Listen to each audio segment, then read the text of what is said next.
Okបងប្អូនតោះឥឡូវយើងសាកល្បងធ្វើរូបភាពដែលកំពុងតែពេញនិយមនៅលើ TikTok នៅលើ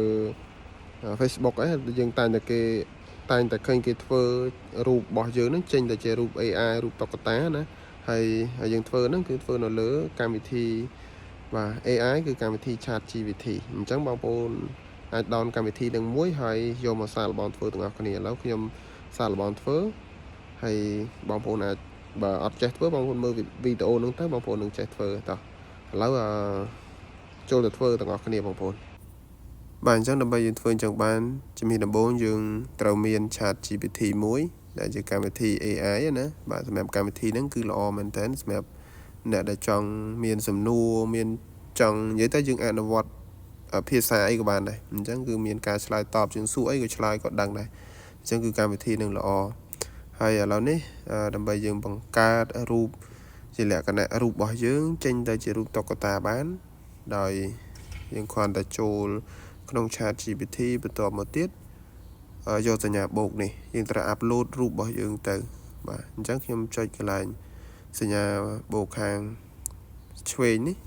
ចុចហើយយើងជ្រើសរើសកន្លែង photo របស់យើងអញ្ចឹងខ្ញុំមាន photo អញ្ចឹងខ្ញុំចង់ដាក់រូប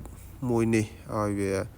ធ្វើឲ្យយើងចេញជារូបតុក្កតាអញ្ចឹងចុចចឹងហើយចុច add ខាងលើមួយទៀតបាទបន្ទាប់ពីចុច add មកអញ្ចឹងកន្លែងនេះយើងទៅ save មក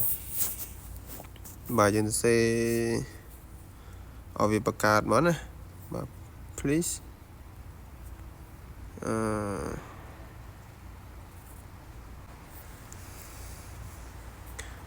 please open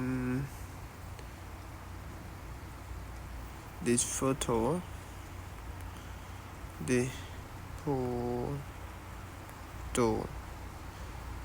into deeply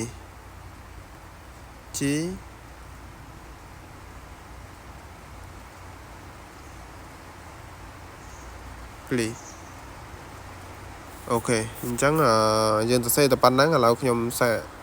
ឲ្យវាធ្វើសិនចាំមើលតើចេញលទ្ធផលមកយ៉ាងបាទអញ្ចឹងបន្ទាប់ពីយើងផ្ញើរូបទៅឥឡូវវាបានចេញមកហើយអញ្ចឹងលទ្ធផលគឺចេញមកបែបនេះអញ្ចឹងនេះគឺរូបធ្វើចេញមកពី AI អូខេរូបមានអីបងប្អូនស្អាតអញ្ចឹងបើសិនជាបងប្អូនចង់ធ្វើបងប្អូនអាចធ្វើបែបហ្នឹងបានហើយរូបនេះកំពុងតែពេញនិយមគេកំពុងពេញនិយមនៅលើ TikTok នៅលើអីខ្លាំងមែនតើអញ្ចឹងហើយបន្ទាប់ពី